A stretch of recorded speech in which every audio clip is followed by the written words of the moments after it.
In the bitter winter of 1547, Henry VIII, once the vibrant embodiment of English, might lay dying in the shadowed chambers of Whitehall Palace. A king whose reign was forged in blood and power, he now faced a grotesque end. His body, once athletic and admired across Europe, had become a battlefield of decay. Swollen to nearly 400 pounds, his legs bore festering ulcers, oozing a stench so vile that courtiers fought the urge to retch. Mechanical contraptions, crude yet ingenious, hoisted his massive frame a stark contrast to the jousting prince of his youth. His face, once handsome, was now bloated and jaundiced eyes sunken deep into sagging flesh. Modern scholars pieced together this grim puzzle. Type 2 diabetes likely ravaged his system, slowing healing and clouding his blood. Gout, a torment of uric acid, seared his joints with agony. Some suspect osteomyelitis.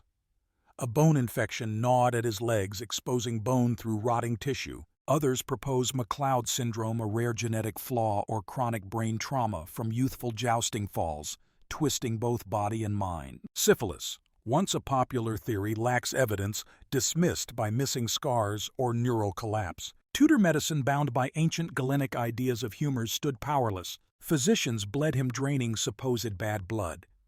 Applied poultices of boiled onions and crushed human skull, and dosed him with opium to dull the pain. They burned his skin with hot irons, fed him gold and gem-laced brews, even laid sliced pigeons on his wounds, desperate acts that only deepened his suffering. The stench of decay clung to Whitehall, barely masked by burning incense. Servants flung open windows to the winter chill, clutching perfumed cloths to endure the king's presence. Each movement sparked paroxysms of pain, his screams echoing through stone halls. Opium eased his body but fogged his mind, leaving him adrift in torment. A king who once bent England to his will now lay helpless, betrayed by his own flesh, a mortal man humbled by nature's unrelenting march. Henry's mind unraveled alongside his body. The temper that beheaded wives and nobles flared into rages, then faded to dazed lethargy. In fevered delirium, he rambled of ghosts.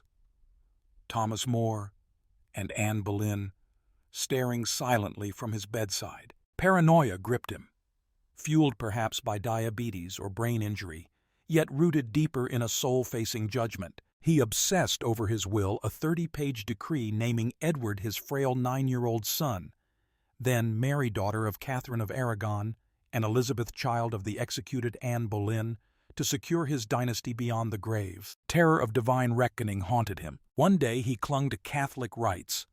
The next he championed Protestant ideals, a king torn by the schism he'd wrought when he broke from Rome. His chaplain noted nightmares.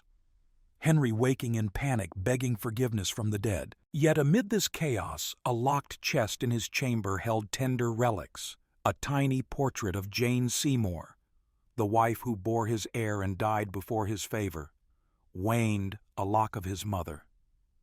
Elizabeth of York's hair and a child's prayer book, perhaps. Young Elizabeth's, a whisper of the man behind the tyrant. In lucid moments, he gripped Thomas Cranmer's hand, the Archbishop of Canterbury signaling faith in Christ, a gesture Protestants hailed as a final turn from Rome, though his stance remained a muddle, rejecting the Pope, yet cherishing old rituals. As death loomed, Whitehall buzzed with intrigue. The lion was dying, courtiers whispered, but his claws stayed sharp. Two factions clashed for control of young Edward. The conservative Catholics, led by Thomas Howard, Duke of Norfolk, vied with Protestant reformers under Edward Seymour, the boy's uncle. Henry, ever ruthless, signed Norfolk's death warrant for treason, a sentence undone only by the king's own end. Thomas Cranmer guarded the sickroom, barring all but the trusted, swearing them to silence. Even Catherine Parr, Henry's sixth wife, was kept distant at times, a shield against leaks that might spark chaos or foreign attack. Catherine surviving, Henry soon wed Thomas Seymour, her long-deferred love brother to Edward Seymour. Mary, the Catholic daughter, faced a Protestant tide, while Elizabeth, just 13, trod carefully, her mother's fate and legitimacy in question. Henry's will, meticulous and vast, aimed to chain the future. Crafting a regency council of 16, to rule until Edward turned 18, a hedge against any noble's dominance. Yet Edward Seymour, swift and cunning, seized power, naming himself Lord Protector and Duke of Somerset, defying the king's balanced vision. On January 27, 1547, a violent seizure shook Henry's attendants, pinning him to spare further harm. His right side went limp.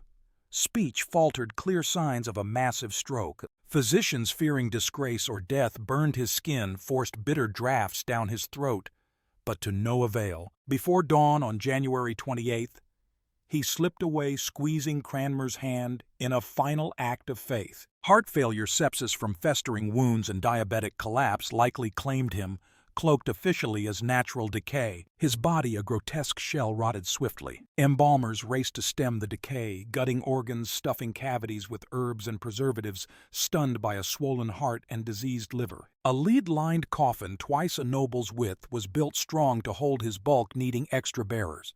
At Whitehall's lying in state gases, split the casket fluid seeping to the chapel floor.